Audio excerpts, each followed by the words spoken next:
Quem está feliz com Jesus essa noite? Quem pode dar uma salva de palmas para Jesus bem alegre? Graças a Deus.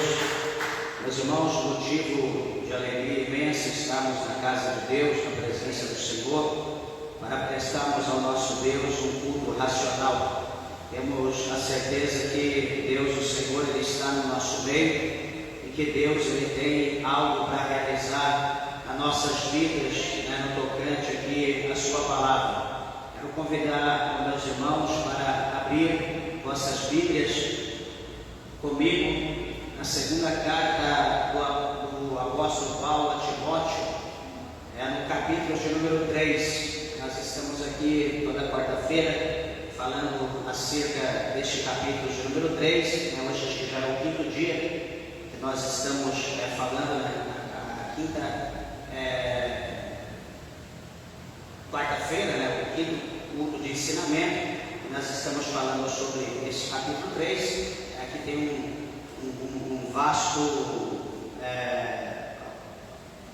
um campo muito fértil de conhecimento da mensagem de Deus para nossas vidas. Nós estamos aqui analisando cada uma dessas palavras aqui no original, para que nós possamos entender acerca dos acontecimentos dos últimos dias que a Igreja de Deus, o povo, estão vivendo. E hoje nós vamos ler aqui o verso de número 3, que são 6 palavras que tem neste capítulo. Vamos ver se vamos conseguir falar tudo hoje, se não falarmos tudo, nós faremos na próxima quarta-feira, se assim o Senhor Jesus não voltar até lá e nos dar vida.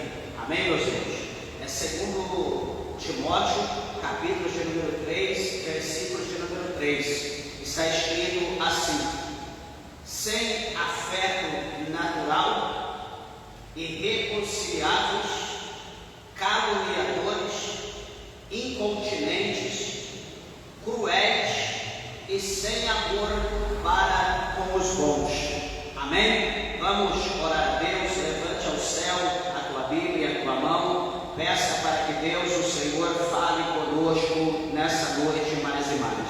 Glorioso Deus, amantíssimo, eterno e bom Pai, Senhor, Criador dos céus e Criador da terra, meu Deus, mais uma vez diante da tua presença, meu Pai, nós nos colocamos, meu Deus, para adorarmos, para glorificarmos, para bendizermos o nome do Senhor. Ó Deus soberano, abençoa a minha vida, a vida da igreja, a vida dos ouvintes da tua palavra. Alcança, meu Deus, cada um dos meus irmãos, aqueles que estão perto, aqueles que estão longe. Alimenta, Senhor, a nossa alma neste culto, meu Pai, de ensinamento. Ó Deus, tu sabes o que cada um necessita. Abre a porta do nosso coração e permita que a tua palavra ela entre no profundo da nossa alma e que ela venha produzir o resultado pela qual é enviada pelo teu Espírito Santo. Fala conosco, meu Deus, em nome de Jesus Cristo, para a glória de Deus, em nome de Jesus. Amém. Podeis assentar, meus irmãos. Desocupe vossas mãos e dê uma salva de palma bem alegre para Jesus. Graças a Deus.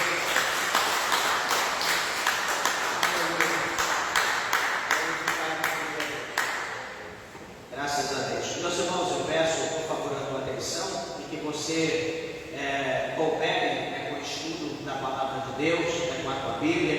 Você que trouxe aí a tua espada, mantenha ela aí sobre a tua mão, afiada, para que nós possamos aqui estudar a palavra de Deus. Eu tenho certeza que o Senhor Deus nos trará aqui um grande ensinamento e sairemos daqui crescidos na graça e no conhecimento, como a palavra de Deus nos ensina. Meus irmãos, aqui o verso 2, o verso 3, o verso 4, cada um desses versículos fala de uma situação diferente.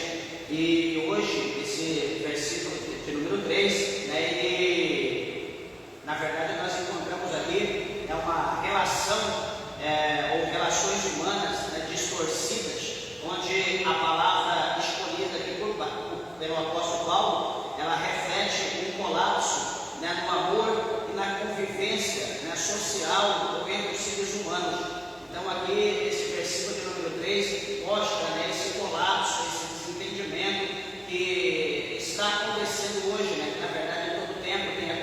mas hoje isso está de uma maneira mais frequente, está acontecendo com mais frequência. Nós vamos então entender isso aqui. Veja bem que a primeira situação, a primeira palavra, onde o verso de número 3 mostra, como Paulo ele fala no verso de número 1, que ia haver tempos, sobreviver tempos difíceis, tempos trabalhosos, e aonde ia levantar aí homens com qualidades estranhas, com atitudes estranhas.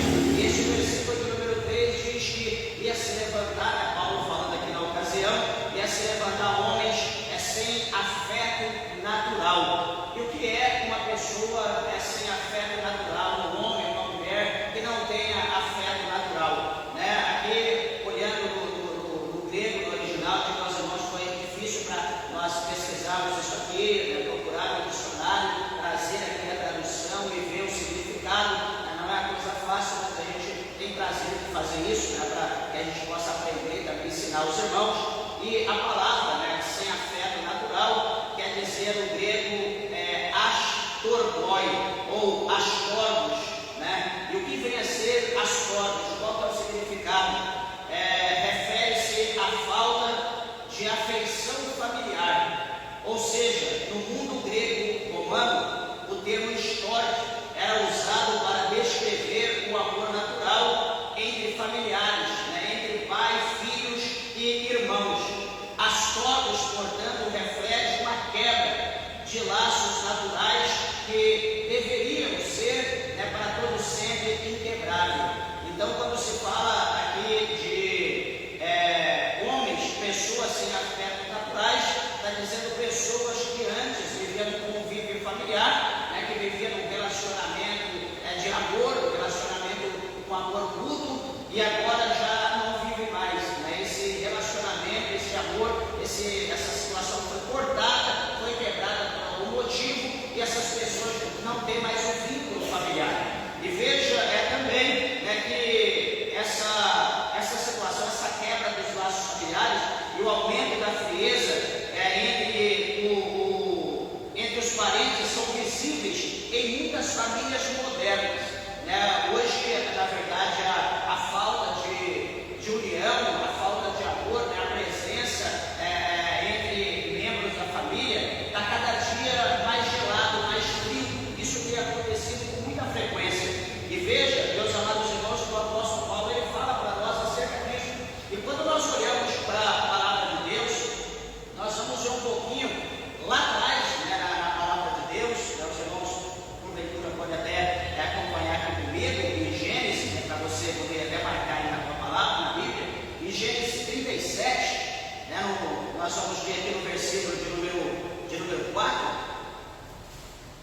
que diz bem assim a palavra de Deus: vendo, pois, seus irmãos que seu pai o amava mais do que a todos eles, odiavam-no e não podiam falar com ele pacificamente.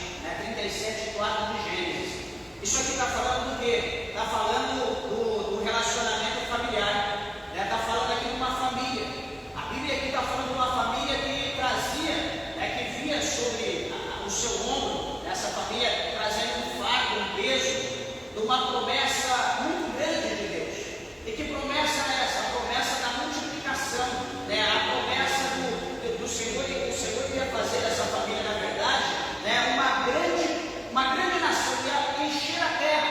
E essa família era a família do povo judeu, era a família de Jacó. Aqui a Bíblia mostra para nós Jacó com os seus filhos, os seus filhos ali crescendo, e havia um filho ali chamado José, que era um filho amado por Jacó.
sobre Mical. Quem nunca ouviu falar de Mical?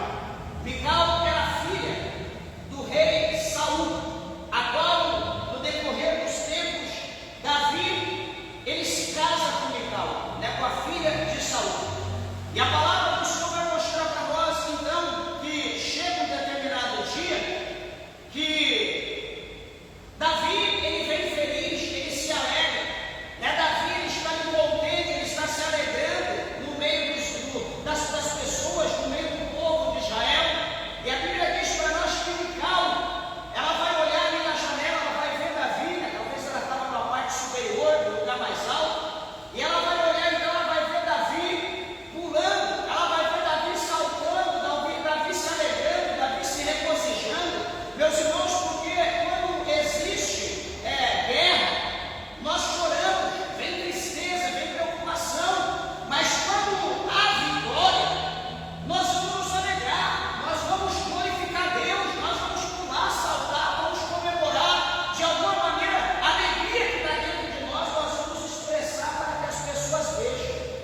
Só que o que vai acontecer? Mical, quando ela vê Davi pulando, saltando, se alegrando, glorificando, bendizendo o nome do Senhor, essa ação de Davi trouxe uma má ação na vida de Mical, que Mical falou palavras, lançou palavras sobre Davi pesadas, palavras que ofendia a honra daquele homem, daquele líder, daquele homem ali que estava cheio da presença de Deus. E essa situação a qual Mical, ela lançou sobre Davi essa palavra maligna sobre Davi, a Bíblia vai mostrar para nós que veio sobre ela o peso da mão de Deus sobre a vida de Mical, de maneira tal que o Senhor fechou a madre dela, que ela não pôde ter filho. O próprio Deus, foi que ela ter tocado no rei, aconteceu essa situação, o próprio Deus tocou na vida dela. Então, amados e queridos irmãos, como eu falei para os irmãos, coisas do passado, mas que hoje tem acontecido com mais frequência. Outra situação, nós podemos ver os filhos de Eli, né, conhecido como Ofni e Finéias, que está lá em 1 Samuel, no capítulo 2, versículo de número 12, 1 Samuel, capítulo de número 2, versículo de número 12, diz assim: eram, porém, os filhos de Eli, filhos de Belial, pois eles não conheciam a Deus. Está dizendo aqui que, quando nós olhamos a palavra do Senhor no contexto, a Bíblia vai dizer que Ofni e Finéias, os dois filhos de Eli, eles eram sacerdotes, eles ocupavam a função de sacerdote, mas aqui a palavra de Deus vai dizer para nós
matar, destruir ou ferir Finéias. E aquilo que estava no coração de Deus foi concretizado porque não houve arrependimento sobre a vida de Ofni e Finéias.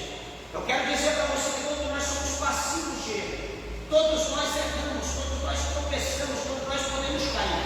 Só que detalhe, meus irmãos, quando nós nos colocamos diante do Senhor com arrependimento, quando nós nos humilhamos diante de Deus, nós alcançamos misericórdia. Deus é justo, Deus é misericordioso. Quando Ele vê o arrependimento, a sinceridade do nosso coração, Deus Ele tira aquele mal que havia sobre nós, o Senhor Ele lança fora. E Deus Ele nos dá mais uma chance. Eu quero dizer para você, talvez você está aqui, você está alguém falou que eu estou condenado, alguém disse que não tem mais jeito para mim. Eu quero dizer que tem jeito para você. A única forma, a única maneira que não tem jeito é o Espírito Santo. Se você blasfemou do Espírito Santo, se você atribuiu aos demônios a obra santa do Espírito Santo de Deus, infelizmente não haverá mais jeito. Mas qualquer outro pecado, qualquer outro tipo de iniquidade cometida por ti, e houve aqui um arrependimento, deu um estalo, você diz: pequei, eu errei, Senhor, eu estou me humilhando no pó da cinza, me perdoe. E você não pratica mais, você vai alcançar, pode ter certeza, a misericórdia de Deus. Isso sem conversa. Está escrito na palavra de Deus e nós precisamos crer nisso. Glória a Deus. Meus irmãos, poderíamos falar, por exemplo, aqui no livro do apóstolo São Paulo, na carta do apóstolo São Paulo em Romanos, aqui no capítulo de número 1. Romanos, capítulo de número 1, no versículo de número 31. Está dizendo, Romanos 1, verso 31.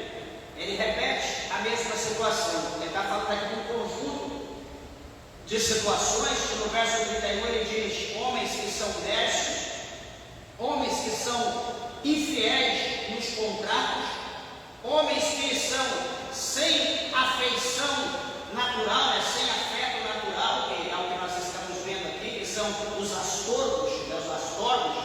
E ele diz ainda: irreconciliáveis e homens sem misericórdia, os quais, não conhecendo o juízo de Deus, que são dignos de morte, os que tais coisas praticam, não somente as fazem, mas também consentem com as que fazem. Então, todos aqueles que praticam esse pecado e aqueles que excitam ou aqueles que apoiam quem pratica esse pecado estão condenados à morte se não houver arrependimento, como aqui está escrito. Romanos capítulo 1, verso 31 e verso 32. Para a glória do nome do Senhor. Então, meus irmãos, aqui está explicado a situação da pessoa ser afetada quando quebra, corta o relacionamento da família. Então, nós temos aqui alguns exemplos. Vamos partir para o segundo nome, a segunda palavra, que aqui está na sequência: irreconciliáveis. O que é irreconciliáveis? O que quer dizer no grego? Qual é o significado? Qual é o nome da palavra? Askondoi. Askondoi, que traduzido significa irreconciliáveis. E o que quer dizer isso? Irreconciliáveis refere-se àqueles que se recusam a fazer a paz, sempre mantendo inimizade. Aquela pessoa que foge da reconciliação. Para ele quer ver o diabo, para ele quer ver qualquer coisa, menos aquela pessoa. Ele diz que quem tem que perdoar é Deus. Eu não vou perdoar, eu não vou aceitar, eu vou me humilhar, e deixa para lá. Esse termo, askondoi, refere-se àqueles que não respeitam acordos, ou não são incapazes de perdoar e se reconciliar. Pois o mundo antigo, as tretas ou pactos de paz eram sagrados, especialmente entre as nações e em guerras. Tinha esse pacto. E o perdão é central ao cristianismo, como está aqui em Mateus, capítulo 18. Que o que a Bíblia fala acerca do perdão, que é o que quebra situação das pessoas irreconciliáveis está aqui no capítulo 18 do Evangelho segundo escreveu Mateus, né? É o que Jesus, o Senhor, ele deixa aqui para nós, capítulo 18, verso 21 e verso 22. Diz assim, ó: então Pedro, aproximando-se dele, né, de Jesus, disse: Senhor, até quantas vezes pecará meu irmão contra mim e eu lhe perdoarei? Até 7. Jesus lhe disse: não te digo que até 7, mas até 70 vezes 7. Pedro estava querendo ser bom diante de Jesus, dizendo: Senhor, se meu irmão pecar contra mim, eu posso perdoar ele 7 até 7 vezes? Jesus disse: não, isso é muito pouco, isso é para um ímpio, mas para um crente como você, como os meus seguidores, não é só 7 vezes 7, mas é 70 vezes 7. Glória a Deus! Alguém pode olhar e dizer: pastor, eu não tenho capacidade, eu não tenho coragem, é muita humilhação perdoar 70 vezes 7. Mas, quando nós olhamos para nós, meus irmãos, quantas vezes será que nós pecamos por dia? Você já imaginou quantas vezes você peca por dia? Para quantas coisas que você olha, que você coloca o olho e você peca, porque você colocou o olho, alguma coisa passou na tua mente, alguma coisa desceu para o teu coração, talvez você falou alguma coisa com alguém, que essas coisas não é do agrado de Deus, ofendeu talvez a santidade de Deus, talvez um gesto, uma atitude tua, ofendeu a Deus, você pecou, talvez você, mas isso, meus irmãos, uma simples palavra, uma mentirinha desse tamanho, nós estamos pecando, e por pecar, nós somos passivos de morte. Por exemplo, eu tenho aqui um trocado no bolso, está aqui no meu bolso, não coloquei na carteira, está no bolso, eu estou ali fora, ou enfim, aqui na igreja, alguém chega e diz: pastor, me dá um trocadinho, me dá R$1 para inteirar ali, para comprar alguma coisa, e aí eu vou naquele hábito que todo mundo pratica e digo: eu não tenho nada, não tenho centavo. E na verdade, na minha mente aqui, o Espírito Santo já falou: você mentiu, você tem no teu bolso, mas eu já falei que eu não tenho, então eu vou manter a minha palavra. Eu não tenho nada, até bato, porque assim as pessoas até ouvem o barulho do dinheiro, da moeda, mas eu disse que eu não tenho nada e eu não vou dar para aquela pessoa. É uma coisa comum, talvez para todo mundo, mas isso é um pecado. É um pecado, nós pecamos. Por quê? Porque nós estamos mentindo. Para Deus não existe uma mentira numa proporção global e uma mentira na proporção como uma semente de mostarda. Mas que é pequenininho. Para Deus, pecado é pecado. Seja grande, seja pequeno, você matou alguém, você é um homicida, ou você mentiu, você é um mentiroso e você é um homicida. Para Deus, a mesma coisa, os dois vão para o inferno. Você está entendendo? Então, o que nós fazemos todos os dias? Todo dia nós pedimos perdão para Deus. Todo dia nós dobramos o nosso joelho: Senhor, perdoa. Aí Deus vai contabilizar quantas vezes eu pequei hoje. Senhor, quantas vezes eu pequei? Aí Deus vai olhar e falar: hoje você pecou 350 vezes. 350? 350. E eu estou te perdoando as 350. E aí, meu irmão me ofendeu 1 ou 2 vezes no dia e pede perdão. Eu falo: eu te perdoei ontem, hoje você está fazendo a mesma coisa, eu não vou te perdoar. Será que nós estamos sendo mais santos do que Deus? Será que nós estamos tendo mais poder do que Deus, que pode perdoar? Enfim, e nós podemos, assim como Deus nos perdoa, nós também devemos perdoar o nosso irmão. Guarde isso no teu coração. Outra coisa, o perdão é central no cristianismo. A irreconciliabilidade é um sintoma de um coração endurecido. A pessoa que não quer reconciliar, ela tem um coração endurecido, que rejeita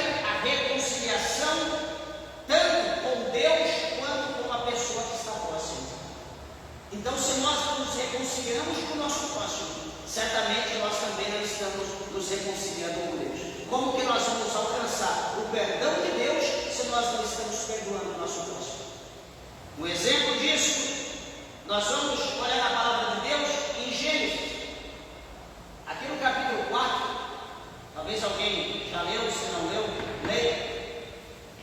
Gênesis 4, fala do que lá em Gênesis 4? Fala de dois irmãos, chamados Caim e Abel. A Bíblia mostra para nós aqui a partir do verso de número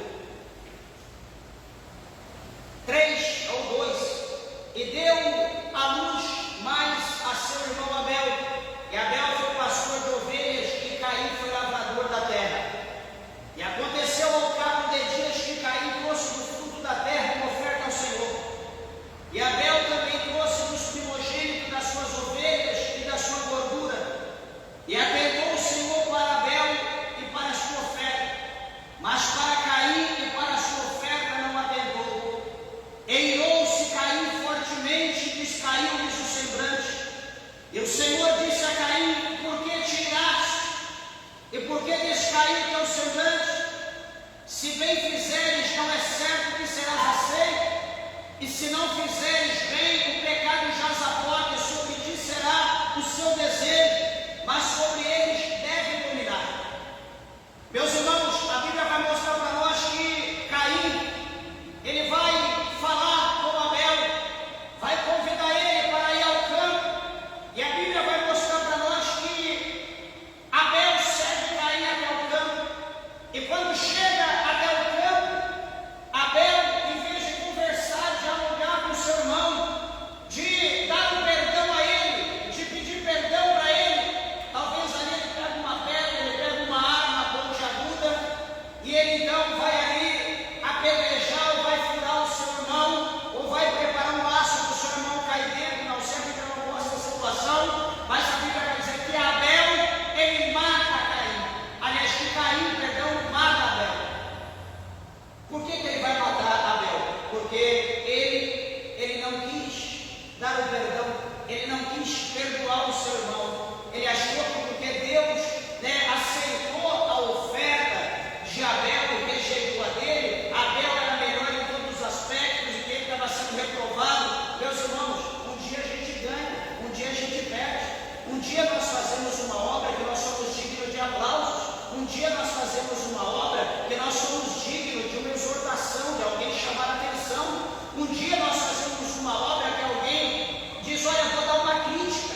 Essa crítica é uma crítica construtiva, ou seja, há dois tipos de crítica: a crítica construtiva e a crítica destrutiva. A construtiva é para melhorar aquilo que você fez, e a destrutiva porque o que você fez está horrível, tem que desfazer e procurar fazer uma coisa melhor. Então, aqui, essa situação de Abel, aqui o Senhor Deus aceitou a oferta de Caim, rejeitou a dele, ele achou que por causa disso o seu irmão tinha que morrer, ele estava sendo reprovado por Deus e não era assim. Deus atentou para a oferta, Deus atentou para o sacrifício que foi colocado. Talvez hoje o dele não estava tão bom quanto o de Abel, mas amanhã o dele poderia estar melhor, Deus poderia aceitar o dele, mas ele achou melhor eliminar, matar, do que ter concorrência.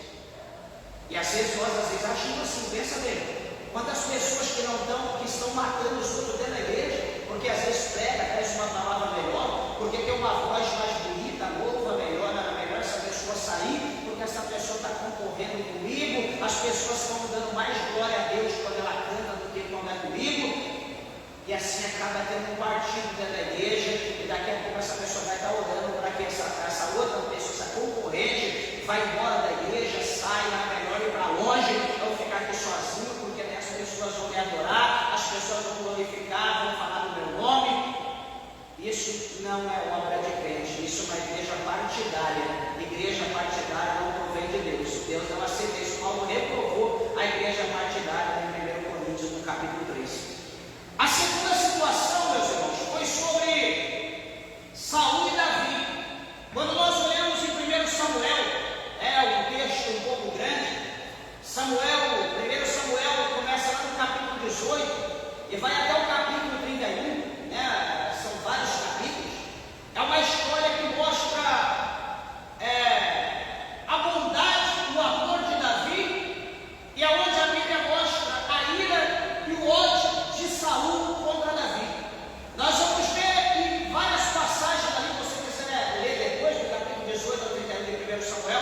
Você vai ver essa história. Davi, muitas vezes, teve Saul na sua mão. Saul estava na mão de Davi.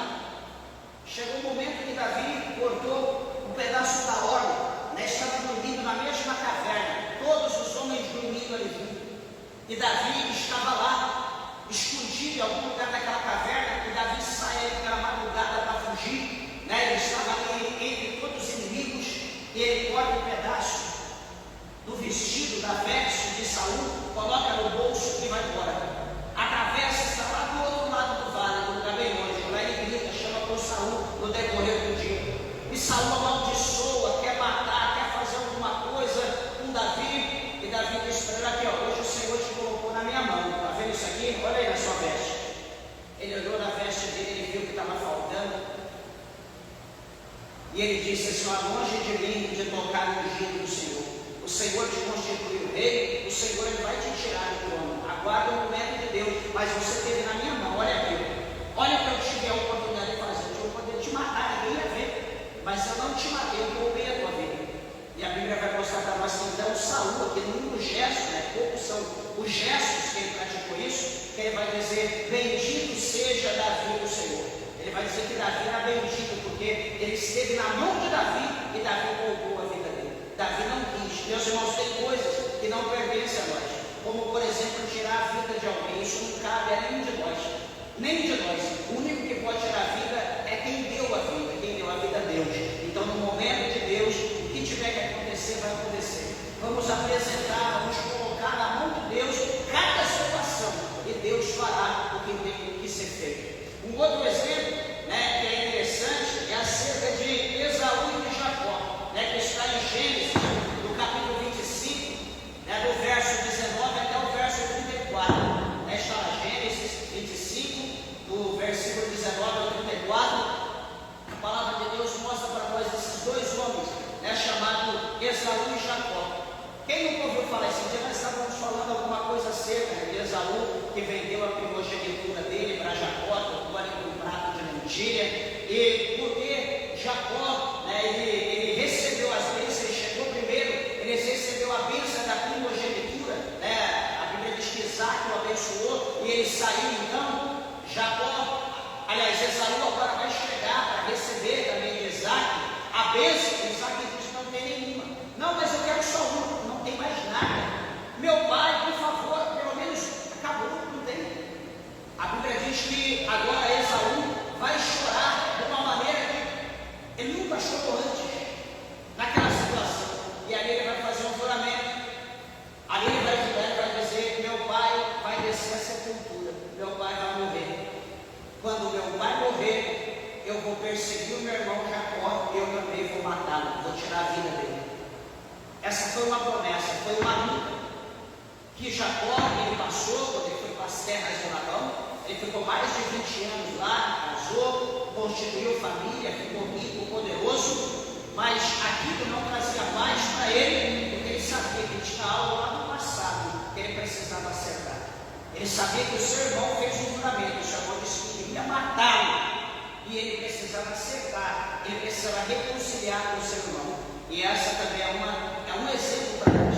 Em meio à situação difícil, Jacó, ele se humilhou, ele presenteou o seu irmão, ele se humilhou diante do seu irmão Esaú, de maneira que Esaú abraçou, beijou, e eles choraram, se alegrando na presença de Deus, e eles se perdoaram, e houve um perdão, e cada um seguiu o seu caminho, e Jacó então, ali ele foi abençoado por Deus, pagou seus votos, enfim. Então nós vemos que havia um juramento. Se não houvesse uma humilhação, se não houvesse um campo no vale, naquele vale de Jacó, se Jacó não tivesse passado a noite lutando, pedindo a bênção, certamente o seu irmão não iria matar.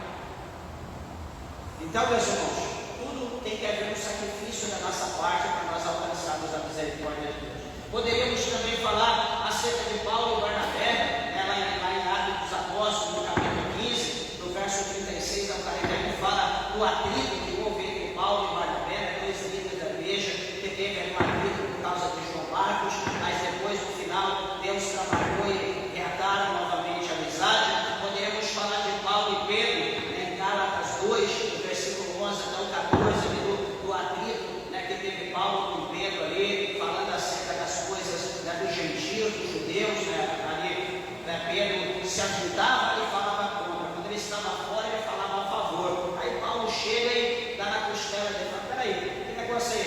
Você agora está vivendo, um homem bipolar, você está vivendo em tua situação, uma hora você é judeu, uma hora você está sendo gentil, está se misturando, você tem que decidir a tua vida.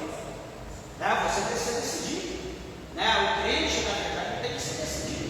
Pastor, mas a minha família, eu tenho que estar lá, cara, essa sua família aí está na roda do esclarecedor, que você é a família, não vai caber bem, você está lá no meio da sua família, assim, todo mundo, estão lá fumando, estão lá bebendo, estão lá em roda de samba, ou você crente está lá no meio, batendo um pezinho, ou batendo a mãozinha ali, porque é a sua família.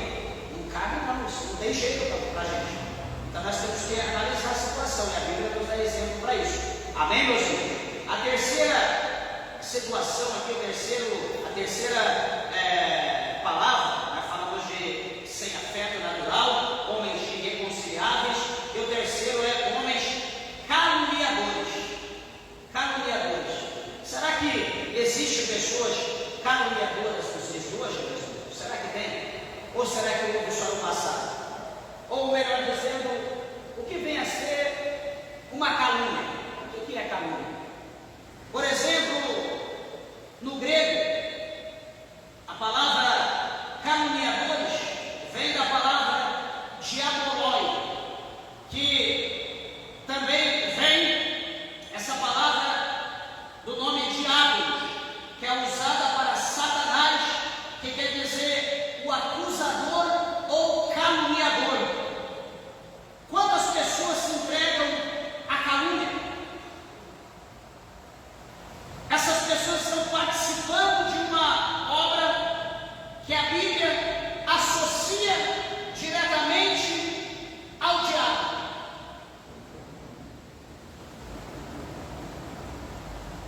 O que Paulo está denunciando aqui é uma prática demoníaca de destruir reputações e causar divisão. Então, quando a pessoa ela começa a acusar, quando a pessoa começa a caluniar, quando a pessoa começa a distorcer a verdade, ela está se enquadrando no diabolói, ou ela está sendo filho ou cúmplice participante, ela está aliada com o diabo. O próprio nome já quer dizer isso.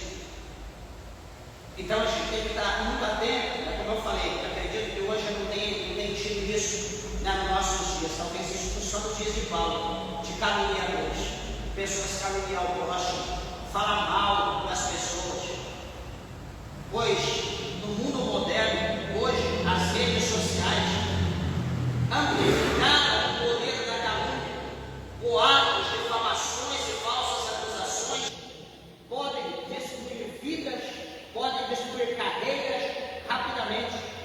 Essa prática, no entanto, é considerada uma das mais graves da Bíblia, pois destrói a paz e a confiança entre as pessoas. Isso é muito sério. Ou seja, a rede social hoje ela se tornou aí um pulverizador, Ela faz o negócio aumentar, crescer de uma forma incalculável. Alguém errou aqui uma situação, alguém já filma, faz um vídeo, tira uma foto, põe na rede social, ele tem amigo em todo mundo, aquela pessoa lá daquele outro país, lá daquele outro estado vê, compartilha com o seu, quando vê, o negócio chegou no mundo inteiro, todo mundo está vendo, todo mundo sabe.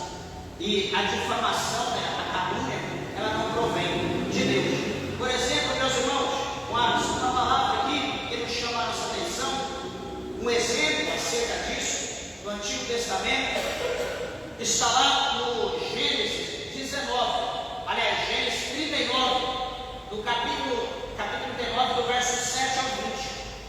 O que a Bíblia fala para nós lá? Que calúnia que está lá? Qual é o exemplo de calúnia? Uma palavra muito interessante, onde fala novamente de José. José, pela perseguição dos seus irmãos, ele foi vendido para o Egito.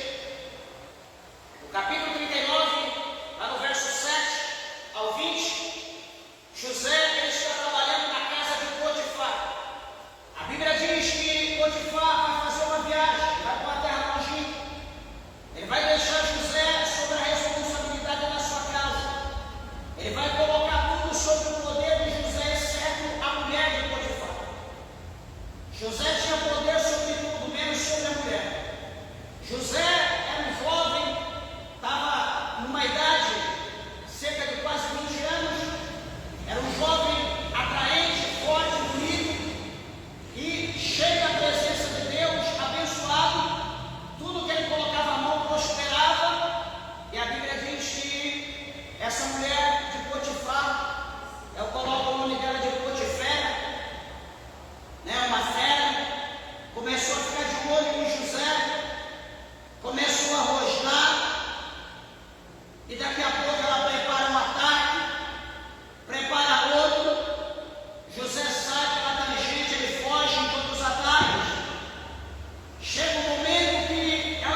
vai acontecer com José? José vai ser lançado no calabouço. O salmista vai dizer que ele vai ficar amarrado de mãos e pés no calabouço. José vai sofrer horrores no Egito. Ele vai ficar anos no Egito. Vai ficar décadas, passar de décadas no Egito. Mais de 10 anos preso por causa de uma calúnia, por causa de uma mentira, por causa de um falso contra ele.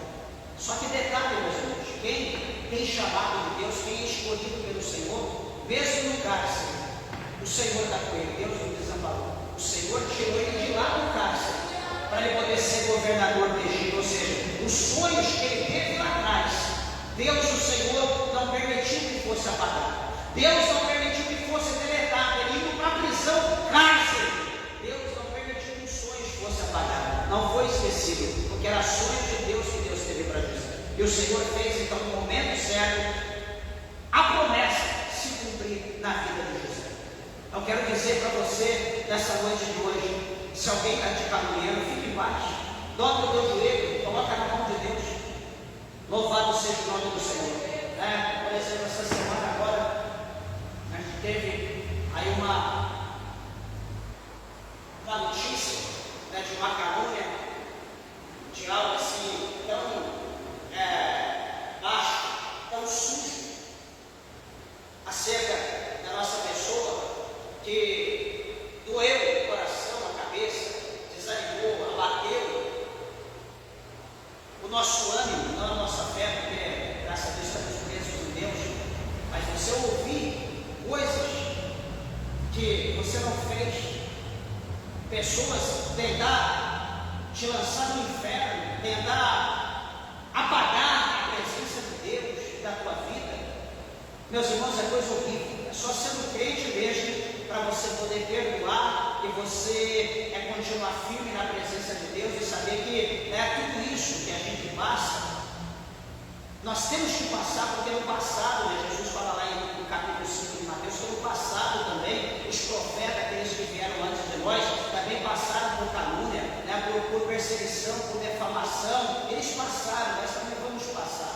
Então a gente louva a Deus por isso, mas não é fácil. A nossa carne não aguenta. Louvado seja o nome do Senhor, a gente não aguenta, é difícil. Mas enfim, o outro exemplo, nós podemos falar aqui de caluniadores. Podemos falar acerca de Amã, lá em Esther, no capítulo 3, do versículo 8 até o versículo 10. Quem nunca ouviu falar de Amã? Não era Amã, não, Amã. Aquele que estava lá no palácio do rei Assuero, aquele que comprou ali o anel do rei, uma quantidade mensurável de prata, querendo ser o segundo, ele doou horrores para ganhar o poder, para ser o segundo do rei. E a Bíblia vai dizer para nós que ele vai ali falar alguma coisa acerca dos judeus, ele vai ali falar alguma coisa, uma mentira acerca do povo judeu. Daí a Bíblia vai mostrar que o rei então vai dar crédito para aquilo que ele falou e vai permitir então um caça às bruxas, um caça aos judeus. Ele vai ali fazer o edito e vai mandar para toda a província que todos os judeus, num determinado dia, numa determinada hora, teria que ser exterminado da face da terra. Ele inventa uma mentira, aquela mentira prospera, aquela mentira vai longe, o plano dele está indo de vento a popa. Só que a Bíblia vai mostrar para nós que Deus, o Senhor, vai escolher ali uma mulher judia chamada Esther. Essa mulher vai passar por um grande processo, por uma grande avaliação, e ela vai ser escolhida para ser a rainha do rei, para ocupar o lugar de rainha ali na presença do rei Assuero, do grande rei Assuero. E o que vai acontecer, meus irmãos? A palavra de Deus vai mostrar para nós que essa mulher, ela vai saber, vai chegar aos ouvidos dela por intermédio do seu tio, vai chegar ao seu ouvido, que aquele homem Amã estava preparando um laço, uma situação, para matar todos os judeus, inclusive ela, porque também era judia. E a Bíblia vai mostrar para nós que ela vai entrar em jejum, ela vai entrar em oração, ela e todas as suas amigas, as mulheres que cuidavam dela, elas vão entrar no propósito de Deus para poder entrar na presença do rei. E a Bíblia diz que então ela vai entrar na presença do rei, ela vai achar graça aos olhos do rei, e ela então vai convidar o rei para um banquete, vai convidar a Amã também para um banquete, e a Amã vai se exaltar, o coração dizer, porque ela convida o rei e também convida ele mais que o rei. Ele está se sentindo, né, agora já um vice-rei, está se sentindo ali como sentado à direita, à destra do rei. Ah, meus irmãos, e a Bíblia vai dizer para nós que nessa reunião o rei vai olhar para ela e vai dizer: Esther, minha rainha, pede o que tu quiseres, até metade do reino eu te darei. E ela vai então contar com o rei. Ela vai dizer: olha, tem um homem maligno no nosso meio que quer destruir todo o nosso povo, quer acabar com todo o nosso povo, inclusive comigo, inclusive eu, ele quer me colocar na forca. O rei vai dizer: mas quem é esse homem maligno? Quem é esse homem que quer fazer isso com o meu povo e com você? Ela vai dizer isso aí: o homem maligno é a mãe que está sentada do teu lado.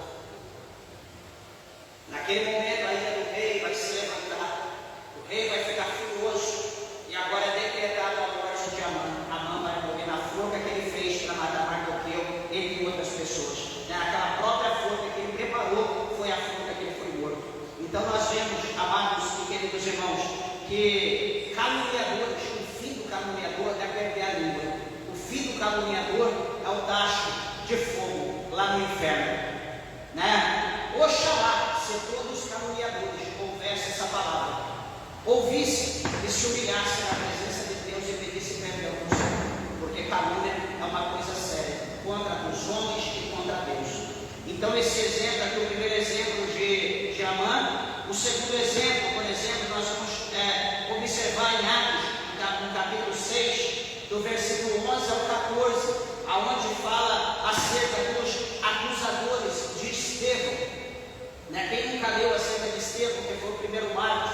Esse tempo atrás nós pregamos a respeito, falando acerca de Estevão, e aqueles homens acusadores, eles viram que a sabedoria, o espírito que estava sobre Estevão, era um espírito de sabedoria, muito mais sábio do que qualquer sábio que ali estava, de maneira que ali eles tiraram, e a Bíblia diz que eles compraram pessoas para que pudessem caluniar, para que pudessem dizer que Estevão estava mentindo, ou enfim, alguma coisa contra Estevão, e ali, no tocante àquela mentira, Estevão foi condenado à morte por algo que ele não praticou, por algo que ele não fez.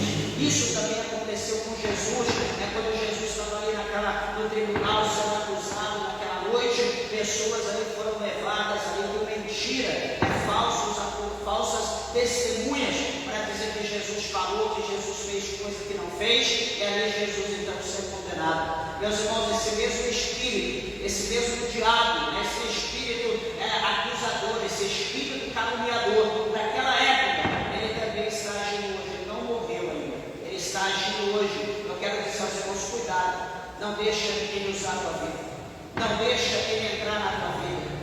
Se você vê que ele quer usar a tua vida, quer usar a tua boca, dá um jeito. Pastor, eu não consigo fechar minha boca. Um dia eu aprendi com o pastor Almeida, lá da Vila Verde, que quando a língua está coçando, quando a gente não consegue segurar a língua, coloca a colher ali, a colher de inox, coloca ela no fogo, deixa ela ficar vermelhinha, quase transparente, aí puxa a língua para fora o máximo que você pode e dá uma seladinha na língua. Pode ter certeza que ela vai aprender a ficar calada por um bom tempo e você não vai praticar o pecado da calúnia que você queria praticar. Então nós precisamos cortar pela raiz o mal. Não podemos não. A calúnia é feita só por intermédio da boca, da língua. Não se faz calúnia de outra maneira, mas pela boca se faz a calúnia. Então nós precisamos dar um jeito. Pastor, então queimar vai doer demais, então arranque um pedaço, corta ela. Dá um jeito, mas não calunie, porque você pode ir para o inferno sem misericórdia, falando da vida dele. Amém, meus irmãos? A outra situação são os acusadores do apóstolo Paulo. Quando nós olhamos ali em Atos 24, vou dar aqui esse último exemplo, que as horas se foram, em Atos capítulo 24, vai mostrar ali, não lá em Atos 16, por exemplo, em Atos 19, e 24, tem vários exemplos de pessoas que se levantaram com calúnia quando o apóstolo Paulo, para poder fechar a boca dele, para poder apedrejá-lo, para prendê-lo, para matá-lo. Então, quando as pessoas querem fechar a boca de alguém, presta bem atenção, Veja bem, meus irmãos, eu vou falar que isso é de Deus. Quando as pessoas começam a te apedrejar, quando as pessoas começam a te esfaquear pelas costas, é porque você está incomodando aquela pessoa. Elas querem tentar fechar tua boca de qualquer jeito, então elas começam a caluniar. Elas começam a caluniar porque você está falando coisas que ela não quer ouvir, ela está se sentindo ofendida. Então já está se sentindo ofendida porque ela não muda. Por que ela não procura andar de uma forma correta? Por que ela não procura fazer o que é certo? Então ela está fazendo errado, e a palavra está condenando, ela não quer mudar, então ela quer fechar a boca daquele que está pregando a palavra, que está falando coisas que ela não quer ouvir. Você falar a verdade é uma coisa, você caluniar é outra. Nós somos mensageiros da verdade, não somos dissipadores ou pronunciadores, propagadores da calúnia. É diferente. Caluniador é uma coisa, é quem está sendo usado pelo diabo, e propagador da verdade é quem está falando pelo Espírito Santo de Deus, é quem está falando a palavra de Deus. Então, quando a calúnia começar a se levantar contra a tua vida, começa a olhar e dizer: realmente o que eu estou fazendo é de Deus. É de Deus o que eu estou fazendo. A obra que eu estou fazendo é de Deus, porque as pessoas estão querendo me calar, mas não vão me calar. Calunie, jogue pedra, me bata, coloque no cárcere, na prisão, faça o que quiser, mas eu não vou calar a minha boca. De sorte que o apóstolo Paulo, ele escrevendo a Timóteo, ele diz: eu estou preso, eu estou aqui amarrado, mas a palavra de Deus, ela não está presa. A palavra de Deus, ninguém pode prender. Então faça o que quiser falar, mas continue com a tua boca aberta, continue pregando, continue anunciando a verdade, porque nada pode com a verdade a não ser pela própria verdade. Amém, meus irmãos? As horas se foram, próxima terça-feira continuaremos o versículo 3. Palmas bem alegre, que exalta e glorifica o nome do nosso Deus. Bem alegre para Jesus as palmas. Louvado seja o nome do Senhor, bendito seja Deus. Aleluia. Amém, meus irmãos? Que Deus, o Senhor, abençoe